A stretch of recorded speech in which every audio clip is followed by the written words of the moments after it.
Hello everyone, welcome है आप सभी का द ऑफिसर एकेडमी के इस यूट्यूब चैनल पर। तो आज ये शुरू करेंगे आज के सेशन। जो लोग चैनल पर न्यू हैं चैनल को सब्सक्राइब कर लें ताकि आपको वक्त पे नोटिफिकेशन मिलता रहे। तो आ जाएं, सारे लोग शुरू करते हैं इस सेशन को। और आज के सेशन में सिलेक्टेड क्वेश्चंस जैसे हमेशा की तरह रहते हैं वैसे ही आज भी हैं। चलिए तो शुरुआत करते हैं सेशन की। और आज ये हमारा 11th हमारा दिन है, 11वां दिन है। तो इस 11वें दिन में आप आज भी अपनी नॉलेज में इजाफा करने के लिए बने रहिएगा इस क्लास के एंड तक। और अगर वीडियो आपको अच्छी लगे तो अपने वैल्यूबल कमेंट ज़रूर दीजिएगा कमेंट बॉक्स में, से काफ़ी मोटिवेशन मिलता है। तो कौन कौन आगे हैं अभी? शिखा कुमारी हैं, शिफा खान है। Okay, good evening. Good evening Shikha, good evening धीरज।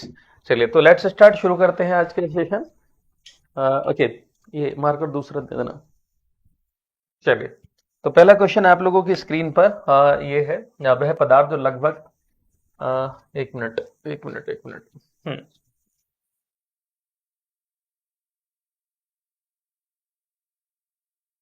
अ, कौन से ऐसे, एक मिनट, अभी एक मिनट जरा। हाँ, ये तो हमने सब क्वेश्चन कर लिए थे। तो आज के जो इतने क्वेश्चन आप लोग कर चुके हैं, जिन लोगों ने इससे पहली वीडियो नहीं देखी है वो चाहें तो उन वीडियोस को जरूर देख लें, क्योंकि उससे बहुत कुछ आप लोगों को सीखने को मिलेगा। क्योंकि कुछ पता नहीं कौन सा क्वेश्चन कहाँ आ जाए और आपकी जिंदगी में जो है वो बदलाव लेकर के आ जाए। तो हाँ, यहाँ से हमारा जो है सेशन शुरू है। चलिए, हाँ तो ये था हमारा, यहाँ से शुरुआत करेंगे। तो पहला क्वेश्चन आप लोगों की स्क्रीन पर ये रहा।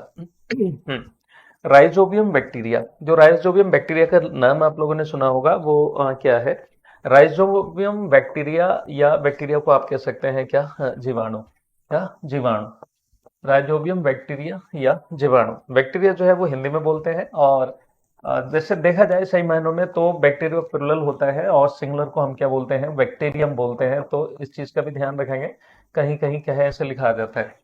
तो राइजोबियम बैक्टीरिया क्या करता है? पाचन में मदद करता है, या फिर नाइट्रोजन स्थिरीकरण में मदद करता है, यानी नाइट्रोजन फिक्सेशन में मदद करता है, या रोग पैदा करता है, या उपरोक्त में से एक से अधिक, या इनमें से कोई भी नहीं। What should be the exact answer? चलिए जल्दी जल्दी से वीडियो को शेयर कर देंगे और अपने लाइक वगैरह जो है करते रहिएगा, एंड तक बने रहिएगा इस सेशन में। हाँ ठीक है, हाँ। तो बताओ इनमें कौन सा सही आंसर आप लोगों का होना चाहिए? ठीक है। तो जो राइजोबियम है, राइजोबियम क्या होता है? एक बैक्टीरिया होता है जो किस में पाया जाता है? खास करके जो लेग्यूमिनस प्लांट होते हैं। देखिए, जो दलहनी पौधे होते हैं जिनसे हमें दालें प्राप्त होती हैं, उनको हम दलहनी पौधे कह देते हैं। क्या बोलते हैं? दलहनी पौधे कहते हैं। और इनको हम इंग्लिश में बोलते हैं लेग्यूमिनस प्लांट, यानी जिनसे हमें लेग्यूम प्राप्त होती हैं, दालें प्राप्त होती हैं, यानी पल्सेस। तो हम इनको लेग्यूमिनस प्लांट भी बोल देते हैं।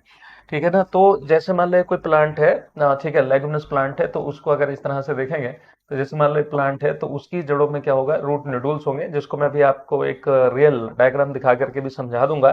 ठीक है, तो इसमें क्या होता है कि जैसे आप ऐसे पौधों को उखाड़ करके देखें, उसमें ऐसे गांठें सी बनी होती हैं, और उन्हीं गांठों को हम क्या है, क्या बोल देते हैं? रूट नोडुल्स बोल देते हैं। क्या बोल देते हैं? रूट नोडुल्स बोल देते हैं। इनमें नाइट्रोजन को फिक्स करने वाले बैक्टीरिया भरे रहते हैं। नाइट्रोजन को फिक्स करने वाले बैक्टीरिया भरे रहते हैं, समझ रहे ना? तो अब क्या है, देखो यहाँ पर सही आंसर आपका बी हो गया। तब आप लोगों ने नाइट्रोजन फिक्सेशन पढ़ा होगा कि नाइट्रोजन फिक्सेशन कितने स्टेप में पूरा होता है। आप सब जानते हैं कि एटमॉस्फेयर में, यानी वायुमंडल में जो आपकी एयर होती है, वायुमंडल में एटमॉस्फेयर में जो एयर होती है, हवा होती है, वो सिर्फ ऑक्सीजन नहीं होती। That is the mixture of several type of gases and dust particles as well. तो इसमें क्या है, डस्ट पार्टिकल्स भी होते हैं, लेकिन क्या है, मेन गैस जो होती है नाइट्रोजन होती है। आपने पढ़ा होगा कि इसमें लगभग है ना कितना, 78% नाइट्रोजन होती है, और 21% के आसपास मान के चलें ऑक्सीजन होती है। 0.03% जो है, 0.03% जो है वो क्या है, CO2 होती है ना। 0.91% के आसपास आर्गन होती है, और बाकी ट्रेस गैसेस रहती हैं। तो ये जो नाइट्रोजन है, नाइट्रोजन जो है वो खास करके बहुत ज्यादा आवश्यक होता है। चलिए मैं पेज ले लेता हूँ दूसरा। तो जो नाइट्रोजन है, याद रखिएगा, जो 78% नाइट्रोजन मौजूद है एटमोस्फेयर में, उसको पेड़ पौधे सीधे सीधे नहीं ले सकते। तो जो 80% नाइट्रोजन है, इसको सीधे नहीं ले सकते प्लांट। तो उनको क्या है, कन्वर्ट करना पड़ेगा नाइट्रोजन को, कि इनकी जो सुटेबल फॉर्म होती है जिसमें प्लांट ले सकते हैं। तो याद रखिएगा, पेड़ पौधों को नाइट्रोजन को अगर लेना है तो वो किसकी फॉर्म में लेंगे, नाइट्रेट की फॉर्म में लेंगे। नाइट्रेट क्या होता है, NO3 माइनस होता है, ये आयनिक फॉर्म होती है, इसी को प्लांट्स ले सकते हैं, नाइट्रेट की फॉर्म में ही ले पाएंगे। समझ में आगे बात ये। अब ये जो नाइट्रेट है, इसको कन्वर्ट करना ही जो है नाइट्रोजन फिक्सेशन वगैरह ये कहलाता है। कई तरह से नाइट्रोजन फिक्सेशन होता है। जब ठंडरिंग होती है, जब बिजली कड़कती है, तो उस दौरान भी क्या है, नाइट्रोजन का फिक्सेशन होता है। एटमॉस्फेरिक नाइट्रोजन कन्वर्ट हो जाती है किसमें, नाइट्राइट में, देन आफ्टर नाइट्रेट में कन्वर्ट होती है। इसी तरह से फ्री बैक्टीरिया होते हैं जो सॉइल में पाए जाते हैं, मिट्टी में पाए जाते हैं, आपने नाम भी सुना होगा, नाइट्रोसोमोनास, नाइट्रोसोकोकस, है ना, नाइट्रोबैक्टर, ये सब नाम सुने होंगे, वो भी नाइट्रोजन फिक्सेशन करते हैं। लेकिन जो राइजोबियम होता है, ये जो है वो किस में रहता है, जड़ों में रहता है। और ये लेगुमिनस प्लांट के साथ किस रिलेशन में रहता है, याद रखेगा, सहजीविता दर्शाता है, सहजीविता को आप बोलते हैं वही सिम्बायोसिस को दर्शाता है। इसका फायदा ये है कि ये पेड़ पौधों की जो रूट नोड्यूल्स होती है, मतलब उसकी लेगुमिनस प्लांट की जो रूट नोड्यूल्स होती हैं, उसमें जो है अपना जीवन यापन करता है। और पेड़ पौधों को इससे ये फायदा है, पेड़ पौधों को मतलब इनको लेगुमिनस प्लांट को, दलहनी पौधों को ये फायदा है कि उनको नाइट्रोजन फिक्स करके बैक्टीरिया दे देता है। इसलिए दोनों को म्यूचुअली फायदा होता है, म्यूचुअलिज्म को दर्शाते हैं, सहजीविता को दर्शाते हैं। तो सहजीविता के बहुत से एग्जाम्पल हो सकते हैं। तो ये रूट में होता है। हाँ, अब एक चीज और कि नाइट्रोजन इनको क्यों जरूरत पड़ी, तो आप सब जानते हैं कि जो पल्सेस होती हैं, पल्सेस को आप क्या बोलते हैं, दालें बोलते हैं। तो जो दालें होती हैं, इनमें जो है वो आपने पढ़ा होगा कि प्रोटीन का रिच सोर्स है। प्रोटीन जो है वो प्रचुर मात्रा में पाई जाती है। और प्रोटीन को लेने के लिए जब हम, है ना, बात करें कि दालों की, तो दाल है ना, उसमें प्रोटीन होगी। और प्रोटीन जो है वो किस चीज से मिलकर के बना होता है, आप सभी ने पढ़ रखा होगा, एमिनो अम्लों से मिलकर के क्या बनती है, प्रोटीन बनती है। और अभी जो ज्ञात अम्ल हैं, अमीनो अम्ल है मानव को, वो 20 हैं, है ना। इन्हीं में तरह तरह की जो है ये अलग अलग अमीनो एसिड मिलकर के तरह तरह की प्रोटीन बना सकते हैं, जिनके बीच में अमीनो एसिड के बीच में जो बॉन्ड बनते हैं, वो कौन से बॉन्ड होते हैं, वो पेप्टाइड बॉन्ड कहलाते हैं। याद रखिएगा, अमीनो अम्ल के बीच में जो बंध बनते हैं, वो कौन से, पेप्टाइड या पॉलीपेप्टाइड या पेप्टाइड बंध जो है इनके बीच में बनते हैं। तो हाँ, मैं बताना ये चाह रहा था कि नाइट्रोजन के लिए अगर अमीनो की जरूरत है, अमीनो अम्लों की जरूरत है, तो जाहिर बात है कहीं पर लिखा है अमीनो, है ना, क्या लिखा है, अमीनो। तो आप सब जानते हैं कि अमीनो का मतलब क्या है, अमीनो का मतलब क्या होता है, अमीनो। तो NH2 ग्रुप वहां पर होना चाहिए, NH2 एमिनो ग्रुप होगा। तो अगर ये ऐसा कहीं है, तो जाहिर बात है कार्बन की बैकबोन पे NH2 इस तरह से करके लगा होगा, और इसके साथ इसकी वैलेंसी हम किसी और से पूरा कर देंगे। तो नाइट्रोजन की आवश्यकता जो है वो जरूर होती है प्रोटीन के लिए। तो याद रखिएगा, नाइट्रोजन की आवश्यकता पड़ती है किसके लिए, नाइट्रोजन की आवश्यकता पड़ती है प्रोटीन के फॉर्मेशन के लिए, प्रोटीन के निर्माण के लिए। इसलिए इसको इतना ज्यादा नाइट्रोजन लेना पड़ता है प्रोटीन के निर्माण के लिए। समझ रहे ना, ये चीज याद रखेंगे। अब देखो एक चीज और मैं बता दूं कि हमारी जो मसल्स बनी होती हैं वो प्रोटीन की बनी होती है। इसलिए अक्सर कहा जाता है कि जो लोग अपनी बॉडी चाहते हैं मस्कुलर बॉडी बने, क्योंकि बॉडी बहुत ज्यादा अच्छी होती है, शरीर बहुत ज्यादा अच्छा होता है। अगर मैं ह्यूमन की बात करूं, मानव की बात करूं, जिसमें मांसपेशियों का अमाउंट ज्यादा हो, और है ना, और जो फैट वगैरह हो वो थोड़ा कम हो, तो प्रोटीन ज्यादा इंटेक करने के लिए अक्सर जो है कहा जाता है, ठीक है ना। तो यूरिक एसिड बढ़ने लगता है उससे। तो चलिए, ये वाला आंसर जो था आपने देख लिया। अब यहाँ पर आप एक चीज समझिएगा, देखो रियल में जब आप कभी इस प्लांट को देखेंगे, तो इस तरह से होता है जैसा आप यहाँ पे देख पा रहे हैं, तो ये देखिएगा गांठे गांठे सी बनी हुई है। ये जो गांठे गांठे सी बनी हुई है, इन्हीं को आप क्या बोलते हैं, रूट नोडुल बोलते हैं। तो आप कोई सी भी दाल का प्लांट उखाड़ के देख लेना, चाहे वो मूंग की दाल हो, चाहे वो सोयाबीन हो, चाहे वो आपका उड़द की दाल हो, है ना, या अरहर की दाल हो, किसी को भी आप ऐसे उखाड़ करके देखिएगा, तो इसके उसमें जो है ये भरा होता है। ठीक है। हाँ, तो प्रोटीन ज्यादा लेने की से भी दिक्कत होती है। मैं बता दूं, आजकल जो डिब्बे वाली प्रोटीन आती है, उससे भी बहुत सी दिक्कतें हो रही हैं। तो आप जो है ये वाली, है ना, देखिए, मान के चले तो इसमें क्या भरा होगा, इन गांठों के अंदर क्या भरा होगा, राइजोबियम नाम का बैक्टीरिया रहेगा।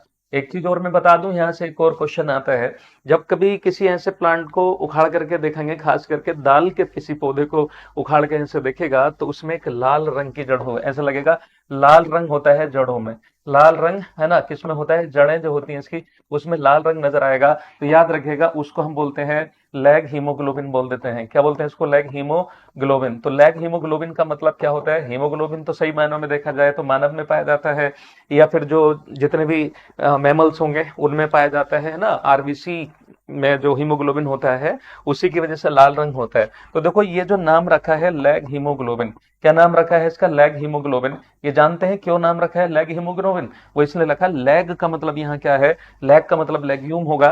लेग्यूम का मतलब होता है दालें, यानी दालों में जो ये लाल रंग आता है वो लैग हीमोग्लोबिन कहलाता है। इस चीज का विशेष ध्यान रखेंगे। ये हाँ, ये जो है रूट है, ये जो है आप देख रहे हैं रूट है, यहां से नीचे ये रूट है। समझ में आगे बात? ये बिल्कुल।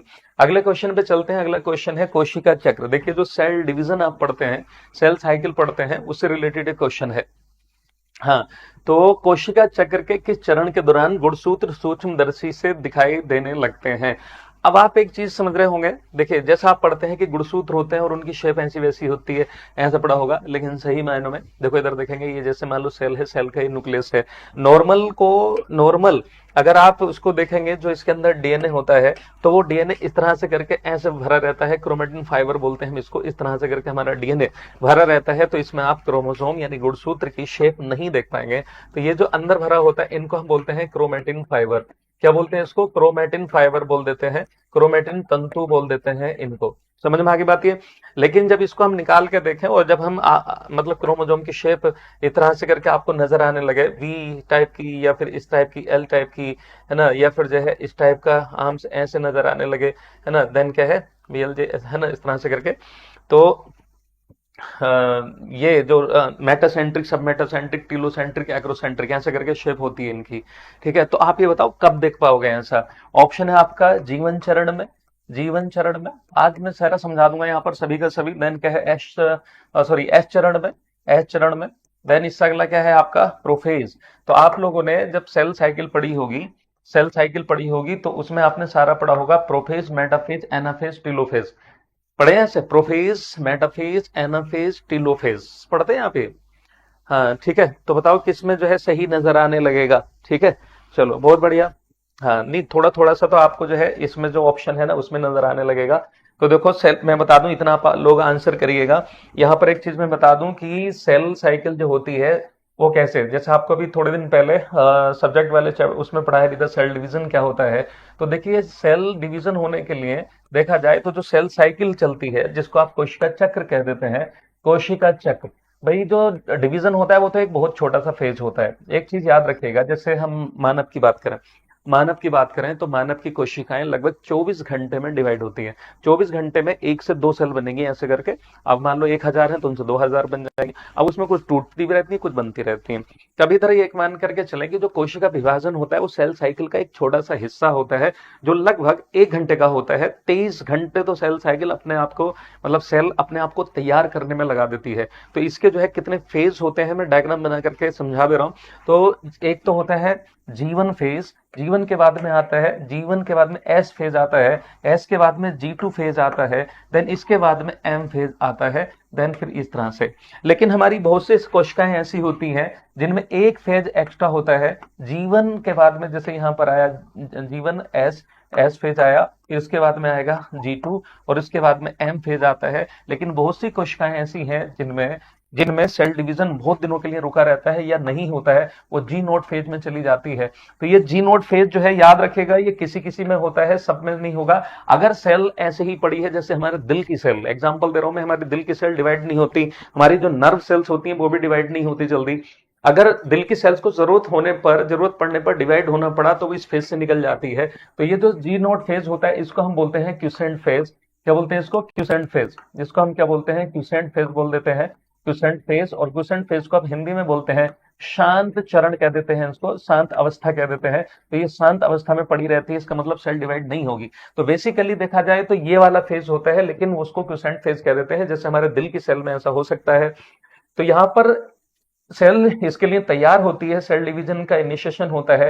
एस फेज को हम बोलते हैं सिंथेसिस फेज यानी संश्लेषण फेज। यहाँ पर क्या होता है, जैसे मान लो सेल का साइज इतना है, तो एस फेज में जाकर के वो क्या होगा, इसका साइज डबल हो जाएगा और न्यूक्लियस का साइज भी क्या होगा, डबल हो जाएगा। देन इसके बाद में ये पूरी तरह से तैयार हो जाती है। यहाँ जो ये एम फेज है, इसी को आप जो है मल्टीपल फेज कह देते हैं, डिवाइडेड फेज कह देते हैं, इसी को मल्टीप्लीकेशन फेज बोल देते हैं। फिर अब इसमें अगर मैं बात करूं मियोसिस की, क्योंकि सेल डिवीजन जो होता है यही इसी में सेल का डिवीजन होगा। इसमें पहले न्यूक्लियस के, सारी कहानी न्यूक्लियस के इर्द गिर्द चलती है। समझ रहे ना? हाँ, तो इसी में जो है फिर आपके फेज आते हैं, जैसे एम फेज, ये सॉरी प्रोफेज।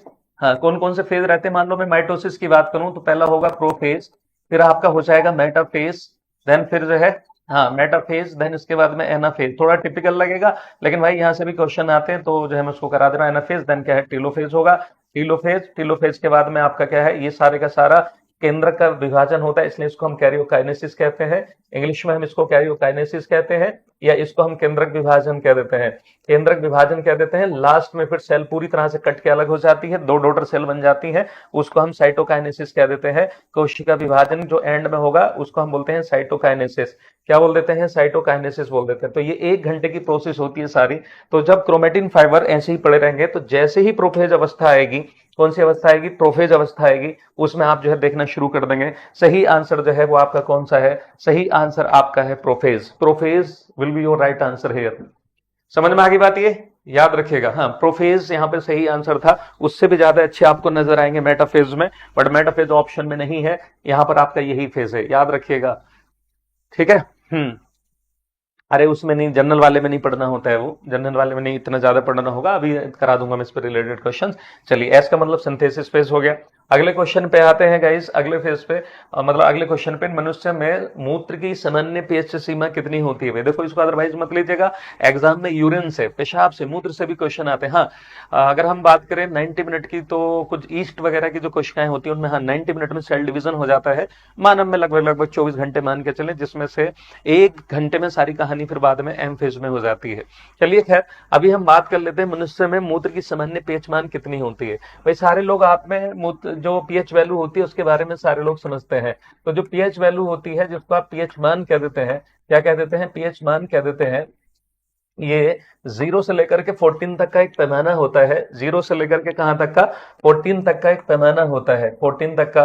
अगर पीएच वैल्यू बीचों बीच में देखा जाए तो 7 होती है। अगर 7 से पीएच वैल्यू घटने लगे तो याद रखिएगा अम्लीयता बढ़ती है, यानी एसिडिक नेचर बढ़ता है, एसिडिटी बढ़ती है। और अगर 7 से इधर ज्यादा होने लगे, मान लो इधर पीएच वैल्यू बनने लगे 8, 9, 10, 11, 12 इस तरह से करके, तो समझ लेना है कि इधर को क्या बढ़ती है? क्षार की क्या बढ़ती है? क्षारीयता बढ़ती है। क्या बढ़ती है? क्षार की। हाँ, इधर को अम्लीयता बढ़ेगी और इधर को क्या है? क्षारीयता बढ़ेगी। तो आपको ये बताना है कि जो हमारा यूरिन पास आउट होता है हमारी बॉडी से, उसका नेचर कैसा होता है, उसका बिहेवियर कैसा होता है, एसिडिक होता है कि बेसिक होता है कि न्यूट्रल होता है। तो याद रखिएगा कि हमारा जो पीएच वैल्यू है यूरिन का वो होता है 6.0। कितना होता है? 6.0। तो सही आंसर जो है वो आपका कौन सा हो जाएगा? A will be your right answer here. तो आपका जो है ए आंसर बिल्कुल सही हो जाएगा। सी कैसे हो जाएगा? एल्कलाइन थोड़ी ना भाई, ये कौन है जो एल्कलाइन बता रहा है? क्षारीय यूरिन नहीं निकलता हमारा, क्योंकि हमारे मानव के मूत्र की अगर मैं बात करूं, ठीक है, अगला मैं जो है ऑप्शन वो ले ले रहा हूं। यहां पर मैं आपको समझा दे रहा हूं कि जो मानव का यूरिन होता है, मानव मूत्र होता है, यानी ह्यूमन यूरिन। और भाई इसको अदरवाइज मत लीजिएगा, इससे कई क्वेश्चन बनते हैं, वो मैं अभी बता दे रहा हूं। तो ह्यूमन का जो यूरिन होता है, रिकॉल करके देखिएगा, सारा मैंने आप लोग करा रखा है। तो उसकी जो पीएच वैल्यू होती है, पीएच वैल्यू, पीएच का मतलब क्या होता है? Power of hydrogen ion concentration. तो पीएच मूल्य जो होता है इसका, पीएच मान जो होता है वो कितना हो जाता होता है? 6.5 होता है, 6.0 होता है। तो आप ये कहेंगे कि हल्का सा क्षारीय, सॉरी अम्लीय, हल्का सा क्या होगा? अम्लीय होगा। इसको आप इंग्लिश में कहेंगे स्लाइटली एसिडिक। तो आप कहेंगे इसको स्लाइटली एसिडिक। तो इसका जो नेचर होगा स्लाइटली कैसा होगा? हल्का सा अम्लीय होगा। अब इतना ज्यादा भी अम्लीय नहीं होगा कि इसमें बहुत बड़ा एसिड है, लेकिन हाँ इसमें याद रखिएगा कि इतना होता है। इसी तरह से यूरिन का जो पीला रंग होता है, आपसे क्वेश्चन पूछेगा कि यूरिन का पीला रंग एवं गंध, यूरिन का पीला रंग एवं गंध किसके कारण होती है? तो आपका आंसर होना चाहिए यूरोक्रोम।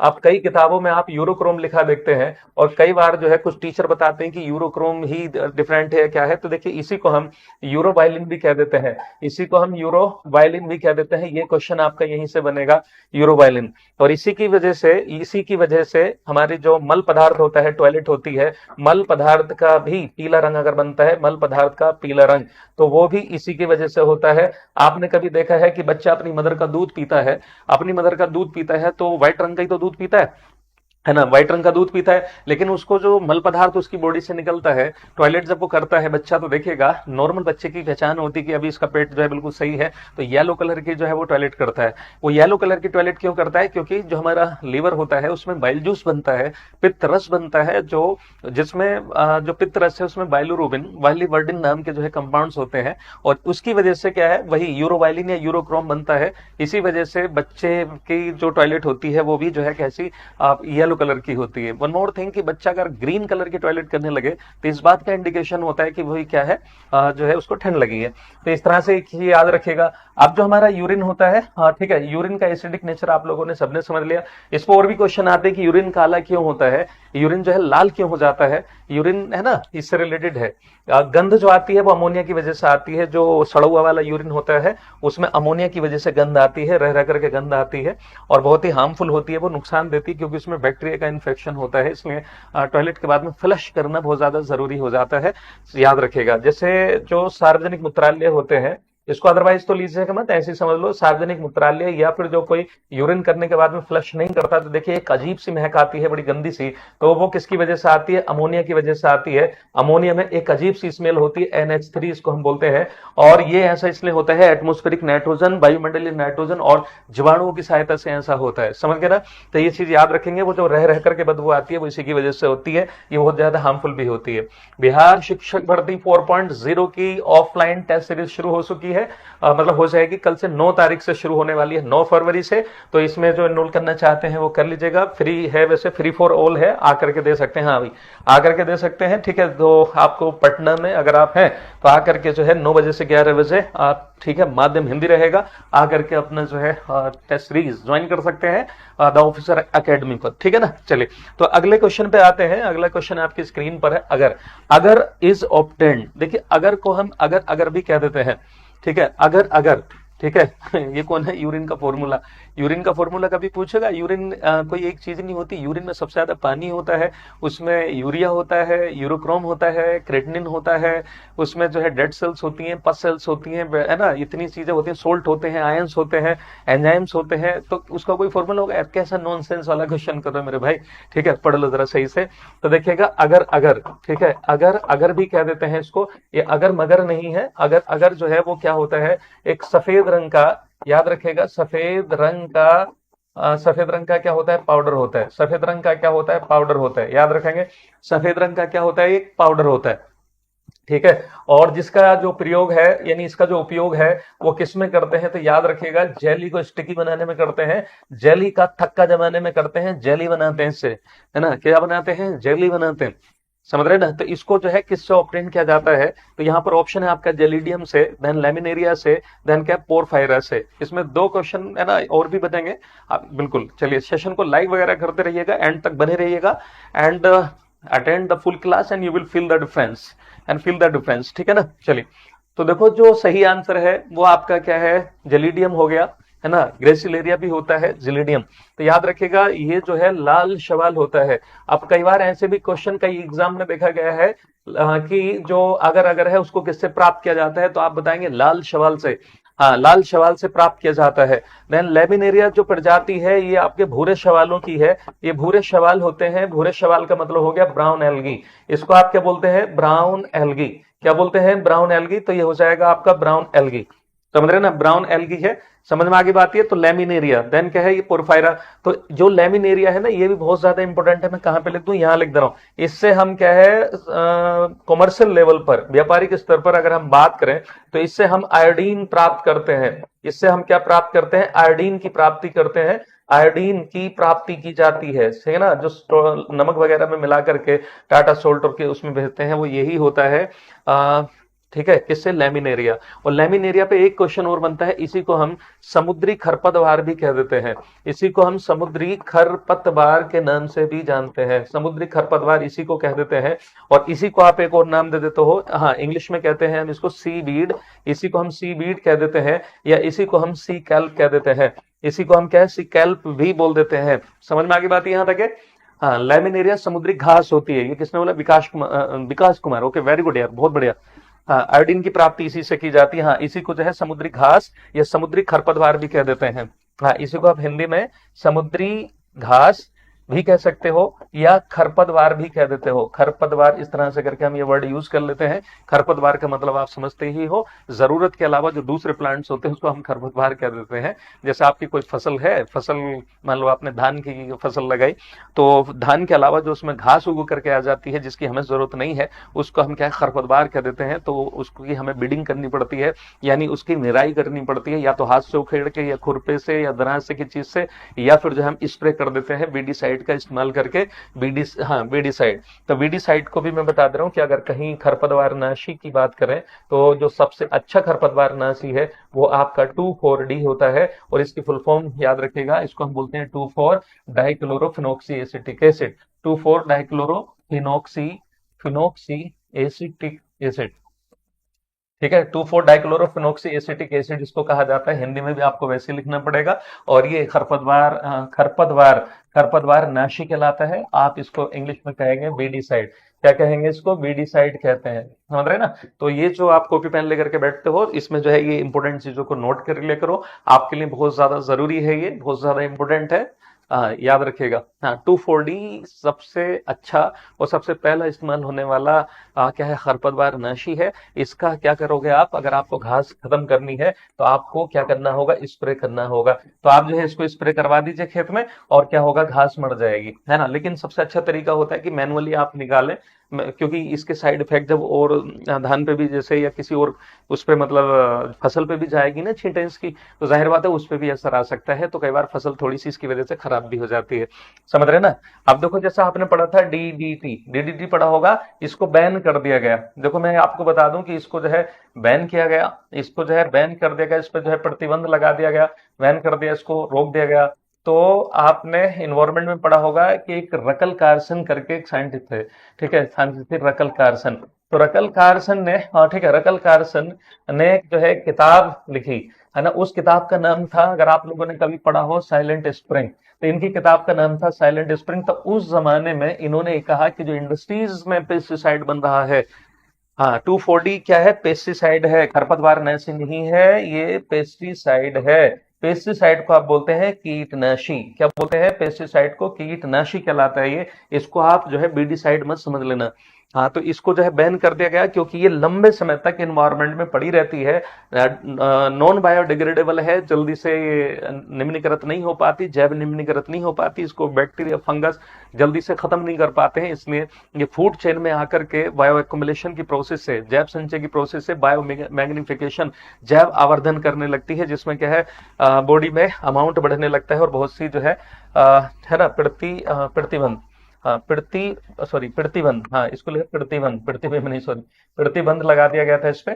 तो हाँ साइलेंट स्प्रे। तो अब उन्होंने जब इस किताब में इसका वर्णन किया तो उस जमाने में जो है लोग इसी को, हाँ डीडीटी की फुल फॉर्म होती है dichloro diphenyl trichloro ethane. Dichloro diphenyl trichloro ethane, that is the full form of DDT. DDT की फुल फॉर्म मैं लिख दे रहा हूँ, है ना, क्या होता है, डाइक्लोरो, चलो हिंदी में ही लिख दे रहा हूँ, dichloro dichloro dichloro diphenyl dichloro diphenyl trichloro ethane, dichloro diphenyl trichloro trichloro trichloro ethane.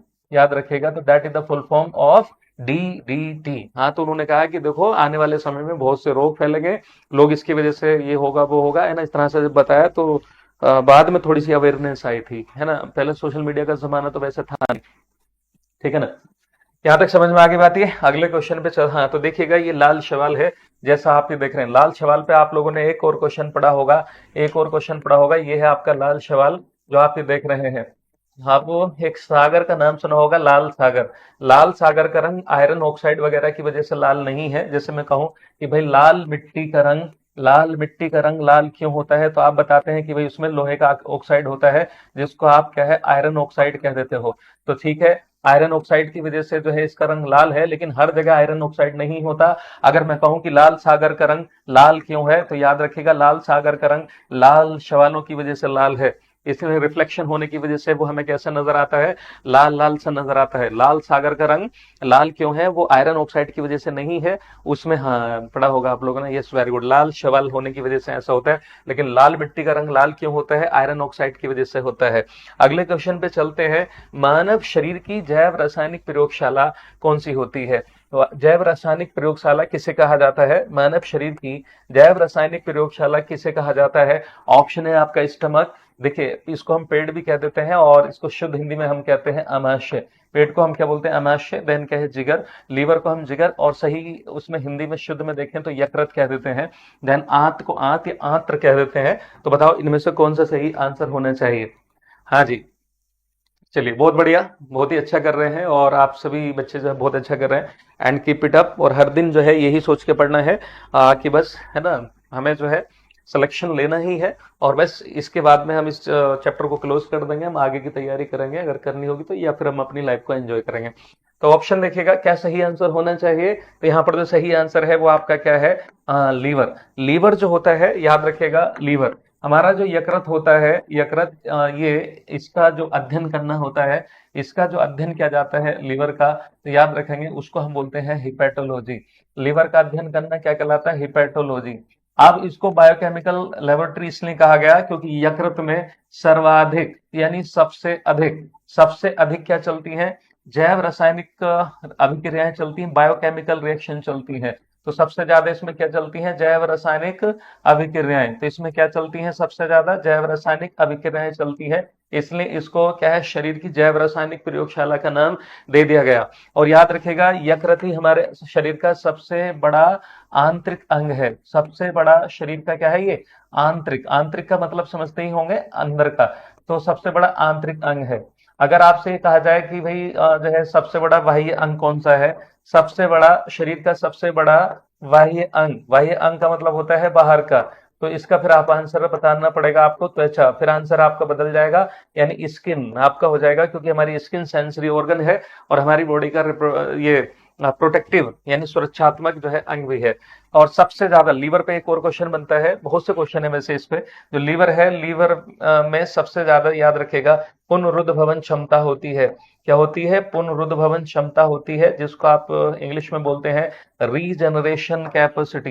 क्या होता है, रीजनरेशन कैपेसिटी होती है, यानी लीवर का कुछ हिस्सा अगर डोनेट कर दिया जाए तो हमारा हिस्सा फिर से, हमारा लीवर का जो है वो अमाउंट फिर से पूरा हो जाता है गाइस, है ना। जैसा भी देखा होगा एक लड़की का वायरल हो रहा है कि उसके फादर को बिल्कुल मौत आने वाली थी, बिल्कुल ऐसा मानो कि मौत से जूझ रहे थे, बट बेटी बाप से बेपनाह मोहब्बत करती है। ज्यादातर यही होता है कि बेटियां अपने फादर से ज्यादा मोहब्बत करती हैं और बेटा अपनी मदर से ज्यादा मोहब्बत करता है। आमतौर पे ऐसा होता है, थोड़े बहुत एक्सेप्शन भी होते हैं। उन्होंने, उस बेटी ने, देखिएगा कितनी वो है ना वायरल है वो आजकल, तो उन्होंने जो है अपने फादर को जो है लीवर डोनेट किया और उसका जो है अच्छा खासा हिस्सा जो है डोनेट किया। मदर मतलब जो है बेटी भी बच गई और फादर को बचा लिया। सोच के देखो, ऐसी ऐसी बेटियां हैं, सलूट है ना।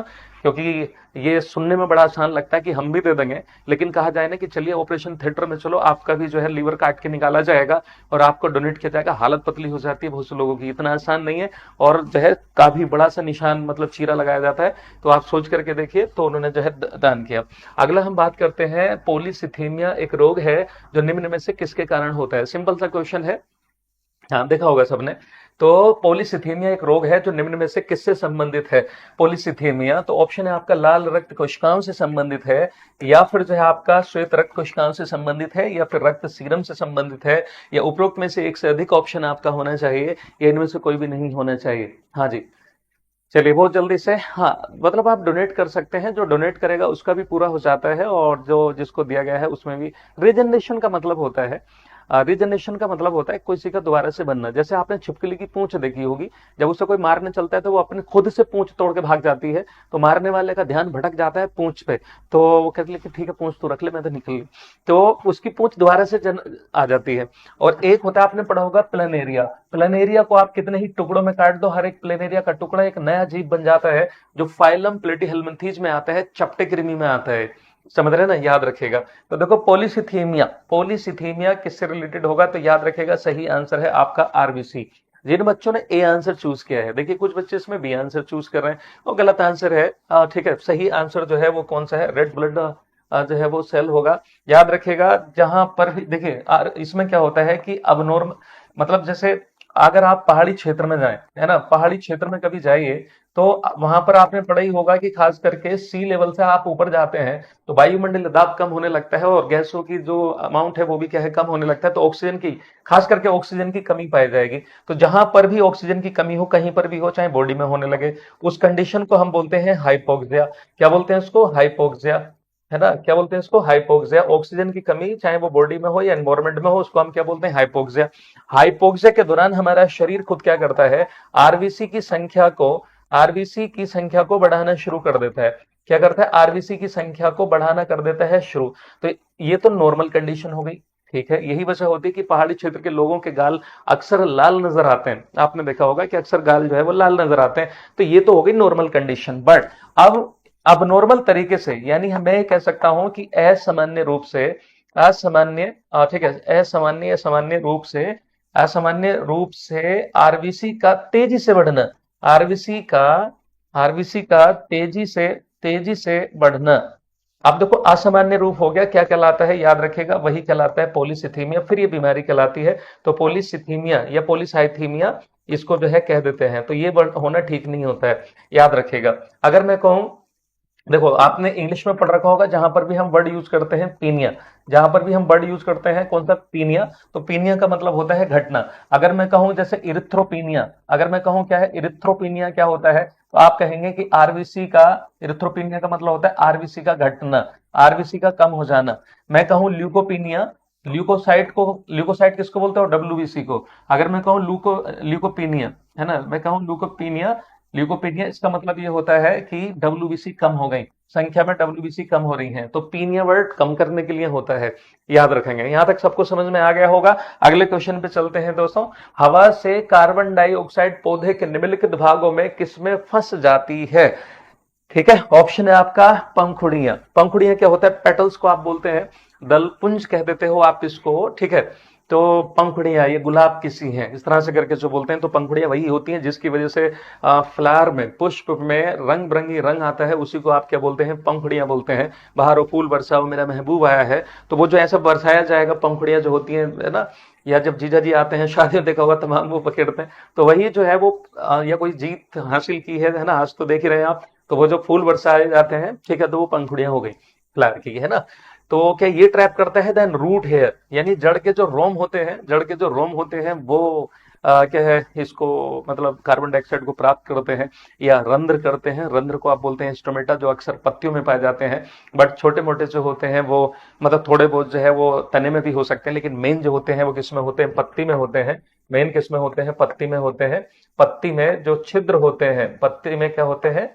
पत्ती में जो छिद्र होते हैं उसी को आप स्टोमेटा कह देते हैं। जो अक्सर देखिएगा इस बनावट के होते हैं, ऐसे करके, इस तरह से करके इनकी बनावट होती है, इस तरह से करके। और ये जो बीच में खुला हुआ है यही जो है स्टोमेटा होता है। और इसमें जो है क्लोरोफिल, इसमें जो है क्लोरोफिल लगा रहेगा, ये जो है आपका इसमें क्लोरोफिल रहता है। और इन दोनों सेल्स को जिसमें मैं ये बना रहा हूं, इनको गार्ड सेल्स कहा जाता है। ये गार्ड सेल्स हो गई। बट इनके साइडों से जो है कुछ इस प्रकार की जो है सेल्स लगी रहती है। इसको हमने पहले भी डिस्कस किया था थोड़ा बहुत, लेकिन ये याद रखेगा कि इसका काम क्या है?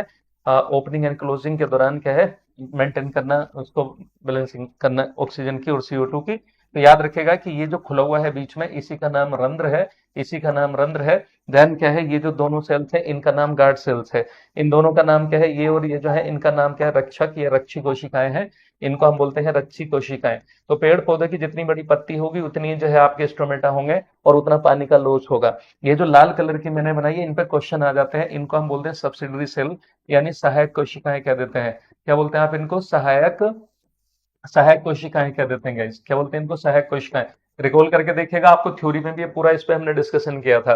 तो जो है जब फोटोसिंथेसिस के लिए ठीक है जरूरत पड़ती है CO2 की, तो पेड़ पौधे क्या करते हैं? CO2 को कहां से ले लेते हैं? एटमोस्फेयर में से ले लेते हैं CO2 को, खास करके दिन के समय में। और बदले में हमें क्या देते हैं? ऑक्सीजन देते हैं। और इन्हीं में से पानी वाष्प बन के निकलता है। H2O जो है वो वाष्प की फॉर्म में निकलता है, जिस प्रोसेस का नाम ट्रांसपिरेशन होता है, जिसको आप हिंदी में कहते हैं प्रस्वेदन। तो प्रस्वेदन कहलाता है। प्रस्वेदन के द्वारा पानी का वाष्प बन के निकलना होता है, किससे? स्टोमेटा के जरिए से। समझ में आ रही बात ये? हाँ, तो स्टोमेटा जो है खुलने और बंद होने के लिए जो जिम्मेदार आयन होता है वो पोटेशियम आयन होता है, याद रखेंगे। Potassium ion is responsible for the opening and closing of the stomata. Potassium ion जो है रंध्रों के खुलने और बंद होने के लिए जिम्मेदार होता है, याद रखेंगे। ठीक है, चलो तो यहां तक समझ में आ गई बात। ये तो सही आंसर जो है जो उसको ट्रैप करता है CO2 को, वो करता है क्या, स्टोमेटा। कौन करता है, स्टोमेटा करता है। जितनी बड़ी पत्ती होगी उतने ज्यादा स्टोमेटा होंगे। खास करके ऐसे वो प्लांट्स जो कहां पर पाए जाते हैं, रेगिस्तान में पाए जाते हैं। रेगिस्तान में पाए जाते हैं, अक्सर देखिएगा कि उनकी पत्तियों का साइज जो है छोटा होता है और उनमें जो है कांटे होते हैं, थॉर्न्स होते हैं, देखा है। चलिए, हाँ मैंने क्या उल्टा लिख दिया क्या, हाँ O2 बाहर देगा, CO2 अंदर लेगा, वही तो करेगा ना, दिन के समय में तो ऐसे ही करता है। तो लेकिन बहुत से ऐसे प्लांट हैं जो रात में भी ऑक्सीजन देते हैं। रात में भी क्या है, ऑक्सीजन देते हैं। जैसे वो होता है ना पीपल का पेड़, रात में भी क्या है, हाँ पीपल का जो पेड़ है वो रात में भी क्या है, ऑक्सीजन देता है। इसलिए जो है उसके नीचे ऋषि मुनि जो है आज भी तपस्या करते हैं। देखो वहां पर भी साइंस है, यानी धर्म में भी जो है साइंस वाली चीजें होती हैं, उनको है ना, धर्म में भी बहुत सी चीजों का साइंटिफिक रीजन होता है, समझ गए ना। समझ में आ गई बात है। चलिए अगले क्वेश्चन पे चलते हैं। अगला क्वेश्चन आपकी स्क्रीन पर है। एकमात्र ऐसा पक्षी, एकमात्र ऐसा पक्षी जो आ, पीछे की ओर भी उड़ सकता है। ठीक है, बहुत ही सिंपल सा क्वेश्चन है। ओके, तो ऑप्शन है आपका गोरैया है, देन क्या है, साइबेरियन क्रेन है, देन क्या है, हमिंग बर्ड है, देन उपरोक्त में से एक से अधिक या इनमें से कोई भी नहीं। हम्म तो हाँ, पानी का वाष्प बन के निकलना। हाँ, रात में जो है वही पीपल ऑक्सीजन देता है, रात में बिल्कुल देता है। चलिए, हाँ जी। तो एकमात्र पक्षी जो पीछे की ओर उड़ सकता है वो कौन सा होता है। तो देखो ऑप्शन है आपका गोरैया। गोरैया, पहले गोरैया बहुत ज्यादा होती थी, अब तो गोरैया भी धीरे धीरे खत्म होती चली जा रही हैं, समझ रहे हैं ना। देन क्या है, साइबेरियन क्रेन है, देन क्या है, हमिंग बर्ड है। टेक्नोलॉजी इतनी ज्यादा बढ़ रही है, लोग इतना जो है इनकी आवाज को खत्म करते चले जा रहे हैं, है ना। पहले जैसी चहचहाहट अब सिर्फ थोड़ी बहुत गांव में देखने को मिल जाती है, लेकिन पहले शहरों में भी हुआ करती थी। पहले बिल्डिंग की डिजाइनिंग ऐसी होती थी कि छज्जे वगैरह पे इनके बैठने का इंतजाम, इनके पानी का इंतजाम किया करते थे लोग, आजकल नहीं कर पा रहे। तो देखो ये जो हमिंग बर्ड है, इसको हम हमिंग बर्ड भी कह देते हैं, और इसी को हम जो है गुंजन पक्षी या गुनगुना पक्षी भी कह देते हैं। देखिए याद रखना, इसको गुनगुना पक्षी भी कह देते हैं क्योंकि पंखों को इतनी तेजी से हिलाता है, एक गूंजने जैसी आवाज आती है, गुनगुनाने जैसी आवाज आती है, इसलिए इसको गुनगुना पक्षी या गुंजन चिड़िया भी कह देते हैं। देखिए इसको हम गुंजन चिड़िया या गुंजन पक्षी भी कह देते हैं। ये इकलौता ऐसा पक्षी होता है जो दोनों दिशाओं में, यानी फॉरवर्ड डायरेक्शन में भी उड़ सकता है, बैकवर्ड डायरेक्शन में भी उड़ सकता है। आगे की तरफ भी उतनी ही तेजी से उड़ सकता है और उतना ही तेजी से पीछे की तरफ भी मूव कर सकता है, उड़ सकता है। और दुनिया का सबसे छोटा पक्षी है ना, विश्व का सबसे छोटा पक्षी इसी को कहा जाता है। विश्व का सबसे छोटा पक्षी, विश्व का सबसे छोटा, विश्व का सबसे छोटा पक्षी है, विश्व का सबसे छोटा पक्षी है। और ये जो है सबसे छोटा अंडा भी इसी का होना चाहिए। अगर मैं बात करूं कि सबसे बड़ा अंडा जो है ऑस्ट्रिच का होता है, शुतुरमुर्ग का होता है, तो जाहिर बात है सबसे बड़ा पक्षी भी वही है। और हम पक्षियों में सबसे छोटे अंडे की बात करें, पक्षियों में, ऐसे तो कीड़े मकोड़ों के बहुत छोटे होते हैं, लेकिन पक्षियों में सबसे छोटा अंडा भी इसी का होगा। जाहिर है मैन्युफैक्चरिंग की डिवाइस छोटी है तो जाहिर बात है प्रोडक्शन भी क्या होगा, छोटा होगा, तो सबसे छोटा अंडा इसी का होता है। समझ रहे हैं ना, ये याद रखेगा। एक चीज और याद रख लेना, जो वर्ड्स होते हैं, पक्षी होते हैं, पक्षियों का अध्ययन करना, पक्षियों का अध्ययन करना क्वेश्चन पूछ लेता है, तो ये थोड़ा सा ये ध्यान रखिएगा कि पक्षियों का अध्ययन करना कहलाता है ऑर्निथोलॉजी। क्या कहलाता है, पक्षियों का अध्ययन करना कहलाता है ऑर्निथोलॉजी। अब इसी तरह से आपसे क्वेश्चन पूछ ले कि बताओ अंडों का अध्ययन करना क्या कहलाता है। अंडों का अध्ययन, अंडों का अध्ययन भी करते हैं बहुत से साइंटिस्ट, तो इसका जो अध्ययन करना होता है वो कहलाता है ऊलॉजी। क्या कहलाता है, ऊलॉजी, है ना। ऊ का मतलब एग होता है, लॉजी का मतलब अंडा, ओ सॉरी स्टडी, स्टडी। तो क्या हो गया, अंडों का अध्ययन करना ऊलॉजी कहलाएगा, और पक्षियों का अध्ययन करना क्या कहलाता है, ऑर्निथोलॉजी कहलाता है। ठीक है ना, याद रखेगा। तो ये बहुत से ऐसे चीजें हैं। अब वो है कि ठीक है, हाँ, डॉक्टर सालिम अली को भारत का पक्षी मानव या पक्षी पुरुष कहा जाता है। उन्होंने काफी उस पर जो है काम किया था। ठीक है, हम उस पर डिस्कस कर चुके हैं। तो देखिएगा ये जो आप देख रहे हैं बड़ा खूबसूरत सा होता है, और इंडिया में जो है ये पाया जाता है, इंडिया में भी खूब होता है, देखा भी होगा शायद। तो इसकी इतनी खासियत होती है कि ये बिल्कुल हवा में अपने आप को देखे, कहीं पर टिका हुआ नहीं है, और फिर भी जो है फूलों के नेक्टर को, फूलों का जो नेक्टर होता है जिसको आप बोलते हैं फूलों का अमृत, फूलों का रस, ठीक है, फूलों का अमृत, या है ना, या फिर जो है वही कह लो फूलों का रस जो होता है, पुष्पों का रस, है ना, पुष्प का रस जो है उसको जो है चूस लेता है। इसी तरह से यहाँ से देखिएगा और अपने आप को बिल्कुल हवा में टिकाए हुए है और इतनी तेजी से अपने इन पंखों का हिलाता है, इतना ज्यादा वाइब्रेशन होता है, इतना ज्यादा वाइब्रेशन होता है कि समझ लो एक गुनगुनाने जैसी आवाज आती है। हाँ ठीक है। हाँ उसको दोबारा से करा देंगे। हाँ ठीक है, ये कौन है? स्टेटस मेकर बाद में करा देंगे भाई, ठीक है अभी। हम्म। ट्यूबर का मतलब होता है ठीक है। हाँ जैसे आलू भी ट्यूबर है, अगर देखा जाए आलू क्या है, ट्यूबर है, उसका नाम ही है सोलेनम ट्यूबरोसम। कोई नहीं, मैं मॉडिफिकेशन पे फिर से जो है 5-7 क्वेश्चन करा दूंगा। अगर उस क्वेश्चन में कोई कंफ्यूजन है कल वाले में, है ना, शायद आपने कमेंट भी किया था, तो उसको हम दोबारा करा दें, कल वाले उसमें डिस्कशन कर लेंगे। और कुछ और भी क्वेश्चन जो प्लांट के रूपांतरण से, प्लांट के मॉडिफिकेशन से संबंधित है, और भी करा देंगे। हाँ ठीक है। समझ में आगे बात। ये आज की लिखावट ठीक नहीं है आपको? ये सही नहीं लग रहा? कितना तो अच्छी वाली पीपीटी बनाई है आप लोगों के लिए, आप कह रहे हैं कि लिखाई अच्छी नहीं है।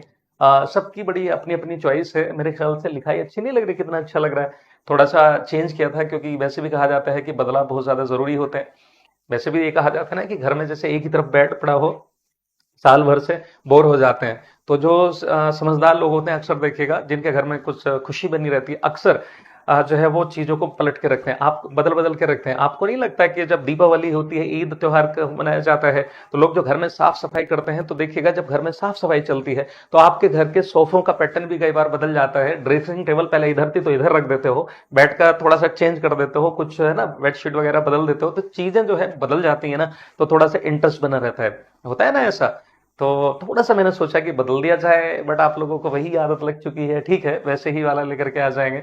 लेकिन बदलाव जिंदगी में जरूरी होता है। एक ही चीज एक ही चीज एक ही चीज खाते रहिए, कुछ भी करते रहिए, उससे मन भर जाएगा, इसलिए बदल बदल करके चीजें जो है जरूरी रहती हैं। घर में ही पड़े रहिए बोर हो जाएगा, तो इसलिए जो है कभी कभी घूमना भी जरूरी होता है। और आप सिर्फ घूमते रहिए, तब भी जो है आपको, है ना, एक बार घर की याद जरूर आएगी, फिर आप रेस्ट चाहोगे, तो इसलिए जो है चीजें बदल बदल करके ज्यादा जरूरी होती हैं, है ना। कितने बार कितने बच्चे जो है मेरी बात से एग्री है? मेरी बात से क्या मतलब, लोगों ने, विद्वानों ने ऐसा कहा है, मेरी क्या बात है। तो देखिए इसको चिटिनस भी बोल देते हैं, वैसे इसको हम काइटिनस कहते हैं, है ना। लेकिन क्या है, ये इससे ट्रांसलेशन में यही आया है, तो काइटिनस है ना, तो काइटिनस कह लीजिए, काइटिनस या काइटिनस। एक्सोस्केलेटन का मतलब होता है, इसको हम हिंदी में कहते हैं बाह्य कंकाल। देखो दो तरह का कंकाल होता है, एक अंतः कंकाल होता है और एक बाह्य कंकाल होता है। एक बाह्य कंकाल, एक अंतः कंकाल। जैसे मानव के शरीर में अंतः कंकाल होता है स्किन के अंदर, त्वचा के अंदर कंकाल होता है। हाँ सही है ना। हाँ, और जो जैसे कीड़े मकोड़े जो होते हैं उनके बाहर कवच होता है, बाह्य कंकाल होता है, उनके अंदर कंकाल नहीं होता। कभी ऐसा हुआ है कि जैसे आप लोगों ने कॉकरोच वगैरह को कभी मार दिया हो, या धोखे में पैर रखा गया हो, या मारने की आपने कोशिश ही की हो, तो जैसे कभी ऐसा हुआ कि कड़ाक से आवाज आई हो कि हाय हाय इसकी तो हड्डियां टूट गई, तो क्योंकि उनमें हड्डियां वड्डियां जैसा कुछ होते ही नहीं है। लेकिन कॉकरोच कॉकरोच को तिलचट्टा बोलते हैं हम हिंदी में, उसको जब टच करके देखेंगे तो आपको जो है टाइट टाइट सा जो है वो महसूस होगा। इसी तरह से जैसे आप मकड़ी को बाहर से छू के देखिए, टाइट महसूस होगी। केकड़े को बाहर से छू के देखिए, टाइट महसूस होगा। बिच्छू को आप बाहर से टच करके देखिए, टाइट टाइट सा महसूस होगा। बिच्छू को जिंदे को मत छू देना, वरना वो आपको छू लेगा, और ऐसा छुएगा कि समझ रहे हैं, कुछ भी हो सकता है। तो मरे हुए को छू करके आप देख सकते हैं। तो उनके बाहर जो होता है वो एक हार्ड सा जो है स्ट्रक्चर होती है। तो बताओ काइटिनस किस में होगा? इंसेक्ट में होगा, स्पॉन्ज में होगा, या फिर जो है स्नेल में यानी घोंगे में होगा? अब आपका ये आंसर जो है यहाँ पर क्या होना चाहिए? हाँ भाई, जैसे होता है ना बाह्य कंकाल, अंतः कंकाल। सोनाली, नूर, प्रीति, रिजवान, रेहाना, शिखा, ओके, AK शर्मा, दीपरंजन। तो अभी देखेंगे यहाँ पर, समझ लीजिएगा कि जो इंसेक्ट होते हैं, ये सही आंसर ये है, इनमें काइटनस टाइप की होती है। अब देखो एक चीज और मैं बता दूं कि जो फंगस होता है, कवक होता है, उसकी जो कोशिका भित्ति होती है वो भी काइटिन की बनी होती है, वो भी काइटनस होती है ना। कोशिका जो भित्ति होती है, जिसको आप इंग्लिश में बोलते हैं सेल वॉल। किसकी सेल वॉल? कवक की। कवक को क्या बोलते हैं? फंगाई या फंजाई। तो फंजाई की जो सेल वॉल होती है वो भी किस चीज की बनी होती है? काइटिन की बनी होती है। किसकी बनी होती है? काइटिन की बनी होती है। इस तरह से करके हम लिखते हैं काइटिन। समझ में आगे बात ये याद रखेगा। अब जो स्पॉन्ज है ना, अब स्नेल की हम बात कर लेते हैं, घोंगा। घोंगे के बाहर भी वही एक कवच होता है, लेकिन वो इस चीज का नहीं बना होता, वो कैल्शियम कार्बोनेट का बना होता है, CaCO3, जिसको आप कहते हैं कैल्शियम कार्बोनेट। तो इनका जो कवच बना होगा वो किस चीज का बना होगा? कैल्शियम कार्बोनेट का बना होगा। किसका बना होता है? कैल्शियम कार्बोनेट का बना होता है। स्पंज में कुछ ऐसा सेल वॉल होती नहीं है, क्योंकि ये स्पंज जो होते हैं वो क्या होते हैं, स्पंज ये भी क्या है, जंतु ही होते हैं, लेकिन इनमें क्या है, इस लेवल का ऑर्गेनाइजेशन नहीं होता, टिश्यू लेवल का ऑर्गेनाइजेशन होता है, ऊतक के लेवल का होता है। स्पंज जो है मतलब फाइलम जो पोरीफेरा होता है, पोरीफेरन जो होते हैं ना उसको हम बोलते हैं, तो फाइलम पोरीफेरा, संघ पोरीफेरा के मेंबर इसमें आ जाते हैं। अगला क्वेश्चन आपकी स्क्रीन पर है, देखिएगा, ये थोड़ा सा आप देख लो। हाँ, जिन लोगों ने आंसर चूज किया है बिल्कुल सही है। तो कैप्सूल की बाहरी परत जो है वो किस चीज से बनी होती है? कैप्सूल में आप देख रहे हैं, कैप्सूल की जो बाहरी परत होती है वो किस चीज की बनी होती है? ऑप्शन है आपका, हाँ ठीक है, हम्म, हाँ पोरीफेरन, हाँ बिल्कुल सही, पोरीफेरन में आता है, हाँ पोरीफेरन, फाइलम पोरीफेरा के मेंबर को हम पोरीफेरन कहते हैं, जिस तरह से प्रोटोजोआ के मेंबर को हम प्रोटोजोन कहते हैं। ठीक है, चलो पूजा कुमारी शुक्रिया। तो अभी क्या है, प्रोटीन है आपका, देन क्या है, फैट यानी वसा है, देन क्या है, जिलेटिन है। बताओ क्या सही आंसर होना चाहिए? तो कैप्सूल की जो बाहरी परत होती है वो किस चीज की बनी होती है, ठीक है ना? तो यस, वेरी गुड, बहुत बढ़िया। हाँ, आशा देवी, ओके, विपिन कुमार, आकांक्षा, रूपम कुमारी, गौरव मिश्रा, सोफिया तुर्क, ओके, अतुल, वेरी गुड, बहुत बढ़िया, keep it up, good going. तो देखिए सही आंसर जो है वो आपका जिलेटिन होता है, जिलेटिन।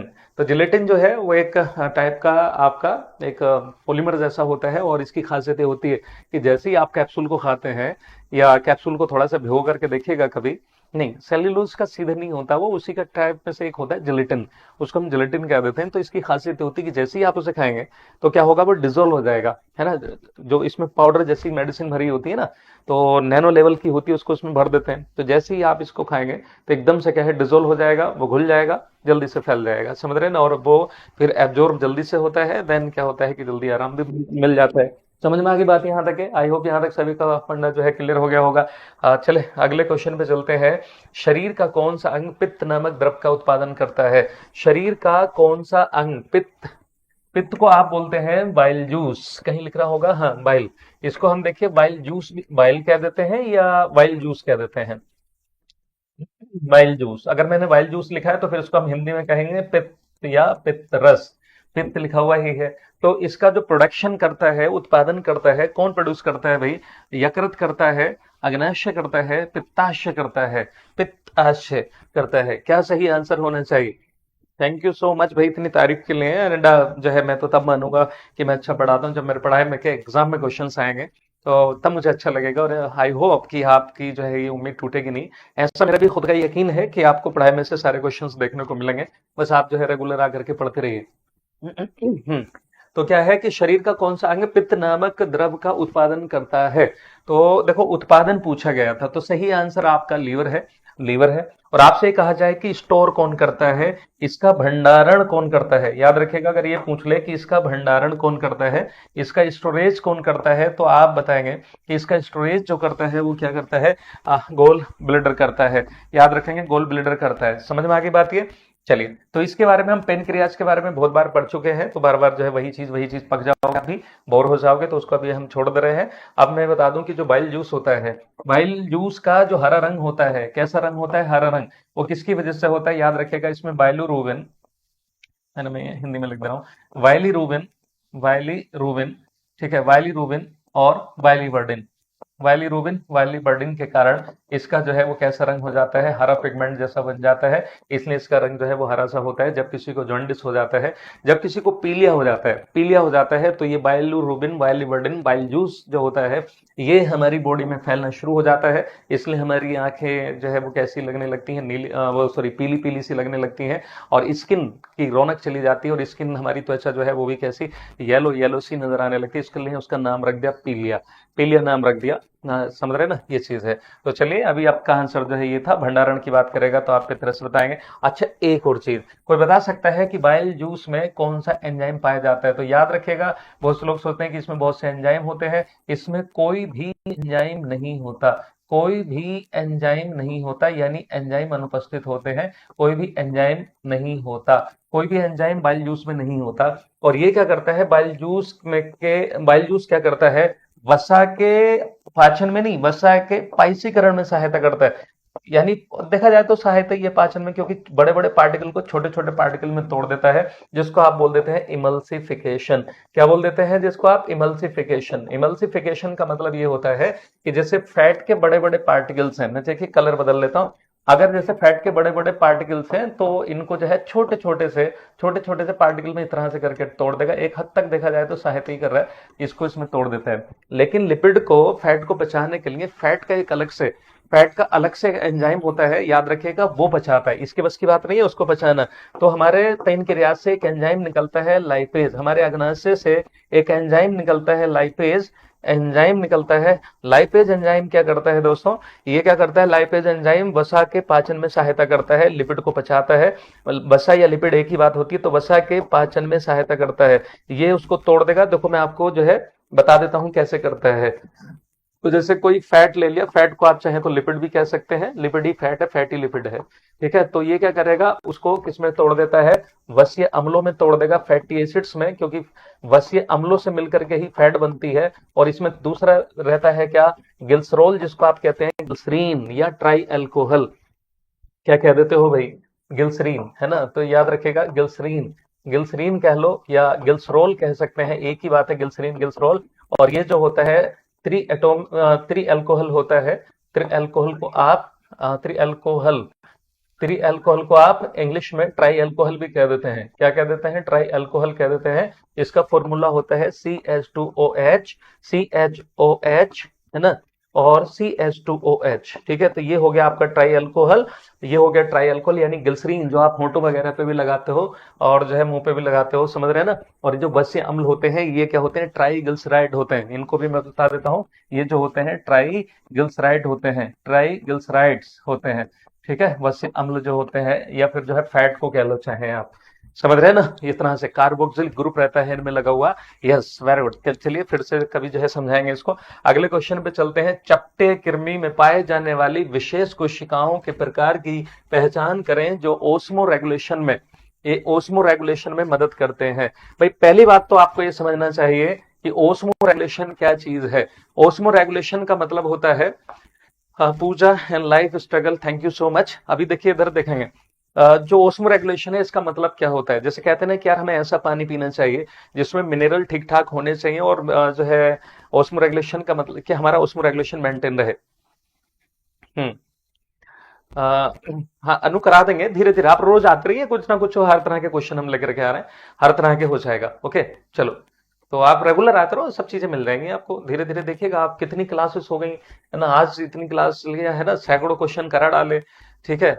तो उनमें देखिएगा बहुत से हमने वो डिस्कशन किया है, सारा डिस्कशन किया। तो एक ही दिन में तो आपको सारी चीजें नहीं मिलेंगी ना, एक क्लास से आप जज कर सकते हैं कि मैंने कितना कराया है ना। तो रेगुलर आप देखिएगा, बहुत कुछ करा चुका हूं मैं। अगर इतने भी सेशन को पढ़ लोगे आप, तो आपकी बायोलॉजी बहुत ज्यादा मतलब अच्छी हो जाएगी। ओस्मो रेगुलेशन का मतलब होता है शरीर के अंदर लवण आयंस वगैरह के लेवल को मेंटेन करके रखना, पानी के लेवल को, आयंस सोल्ट वगैरह जो होते हैं, आयंस जो होते हैं उनके लेवल को मेंटेन करके रखना, ठीक है। हाँ बिल्कुल। अरे यार मैं आपको एक चीज क्लियर कर दूं, ये पीआरटी के लिए भी हेल्पफुल है। जो बच्चे आपने 6 to 8 का साइंस पढ़ रहे हैं उनके लिए, 9 to 10 का जो साइंस पढ़ रहे हैं, एंड जो लोग पीजीटी जूलॉजी है ना, PGT zoology and PGT botany इसको पढ़ रहे हैं, आप देखिएगा कि जितने भी साइंस के सेशन हैं इनको सबको करके जाइए, आपका यहां से भी क्लियर हो जाएगा। और हाँ, जो आपका 6 to 8, 9 to 10 पीजीटी का जो जीएस में जनरल साइंस वाला पोर्शन आता है, उसमें भी आपको हेल्प मिलेगी। पीआरटी में तो इसका 16 नंबर आ जाएगा सीधे, है ना। तो केमिस्ट्री फिजिक्स बायोलॉजी मिला के 16 नंबर की आती है, लगभग 15-16 नंबर। और बाकी जो जीएस रहता है 6 to 8, 9 to 10 एंड पीजीटी का, तो उसमें जो है लगभग 8 क्वेश्चन आते हैं, फिर केमिस्ट्री बायोलॉजी तीनों को मिला के वहां हेल्प करेगा। उसके अलावा साइंस में सारे के सारे क्वेश्चन यहाँ से आएंगे, 9th-10th में भी यहीं से लगभग आ जाएंगे, पीजीटी में भी लगभग 90% क्वेश्चन आपके मान करके चलिए, अगर पूरे सेशन कर लेते हैं तो वहां से भी हो जाएगा। एंड यहाँ पे एक बच्चे ने लिखा, हाँ किरण शर्मा ने, कि सर ये ईवीएस में भी आता है। तो ईवीएस में भी कई क्वेश्चन आपके साइंस के देखने को मिलेंगे, ईवीएस में भी कई क्वेश्चन साइंस के आते हैं, बिल्कुल आते हैं, ठीक है। चलिए तो ये याद रखेंगे। तो यहाँ पर आप बताओ, मीजोडर्म होगा, देन फ्लेम सेल्स होगा, देन स्टेम सेल्स होगा, what should be the answer भाई? शिखा कुमारी, थैंक यू सो मच। अभी क्लास खत्म नहीं हुई है, अभी पढ़ते जाइए। चलो बायो से मतलब दोनों से मिला करके, तीनों से मिला के, फिजिक्स केमिस्ट्री बायोलॉजी तीनों से मिला के जो जीएस वाला पोर्शन रहता है 6 to 8, 9 to 10, 11 to 12 वाला, जो 40 नंबर का आपका आता है, उसमें लगभग 8 क्वेश्चन के आसपास आप मान के चलें, जिसमें ज्यादातर आपका बायोलॉजी रहेगा और केमिस्ट्री फिजिक्स भी रहता है। ये मैंने बोला है, ध्यान से सुनिए। पीआरटी में 16 नंबर का जो है साइंस आता है और ईवीएस भी 16 नंबर का आता है लगभग, ठीक है। आज इन दोनों को पढ़ लो, 32 नंबर तो यहीं से आ जाएंगे। ईवीएस की आपको मैराथन प्रोवाइड करा दी जाएगी, अभी ईवीएस की मैराथन भी प्रोवाइड कराएंगे। एक तो क्लास आपको प्रोवाइड भी करा दी गई थी, है ना। तो याद रखिएगा, यहाँ पर जो है फ्लेम सेल्स होती हैं। फ्लेम सेल जो होती है वो खास करके चपटे कृमियों में होती है, जैसा कि आप देख पा रहे हैं, ठीक है, फ्लेम सेल। और ये क्या करती है, ओस्मो रेगुलेशन में मदद करती है। ओस्मो रेगुलेशन के अलावा याद रखिएगा, ये उत्सर्जन में सहायता करती हैं। उत्सर्जन का मतलब होता है एक्सक्रीशन। किसमें मदद करती है, एक्सक्रीशन में मदद करती हैं। यानी हम कह सकते हैं कि ये चपटे कृमियों का उत्सर्जी अंग भी है कि नहीं है। चपटे कृमियों का उत्सर्जी अंग भी है। समझ में आ रही बात यहां तक है। आज चलिए अगला क्वेश्चन एक और देख लेते हैं, या फिर उससे पहले जो है ऑफलाइन टेस्ट सीरीज, चलिए इस पे हम जो है समझ लेते हैं। ये 9 तारीख को जो है ऑफलाइन टेस्ट सीरीज है। वेलकम है आप सभी का, फ्री फॉर ऑल है, सभी के लिए फ्री है। मौके हर बार नहीं मिलते ऐसे, और जो है कुछ अपॉर्चुनिटी ऐसी होती है एक बार की दोबारा नहीं आती। जिनका इस बार सिलेक्शन हो जाएगा हो जाएगा। अगर मान लो अगली बार आता भी है ना, एग्जाम फिर से होता है, तो जो लोग पहले आपके लग जाएंगे, जो आप में पहले लगे, वो तब तक इतना जो है फाइनेंशियली स्ट्रॉन्ग भी हो चुके होंगे और अपने उसमें स्टेबल भी हो चुके होंगे। वो जो आगे पहले निकल गया वो निकल ही जाता है, उसको पकड़ने के लिए बहुत ज्यादा दौड़ लगानी पड़ती है फिर। तो याद रखिएगा, आ सकते हैं आप जो है कहां पर, सेंट्रल बैंक के ऊपर, नया टोला पटना, है ना। तो नियर पीएन एंग्लो स्कूल, पारस कंपाउंड पटना, ठीक है। तो आप जो है यहाँ पे हाँ तो ठीक है, अभी के लिए इतना। मिलते हैं आपसे अगली क्लास में। ख्याल रखें अपना, हंसते मुस्कुराते रहें। जय हिंद, जय Bharat, bye take care. Class अच्छी लगी हो तो कमेंट बॉक्स में बताइएगा जरूर। ठीक है, चलो। पीआरटी 1 to 5 को कहते हैं यार। तो चलिए अभी के लिए इतना। जय हिंद, जय Bharat, bye take care, good night to all. बखैर, जय हिंद, जय Bharat, love you to all.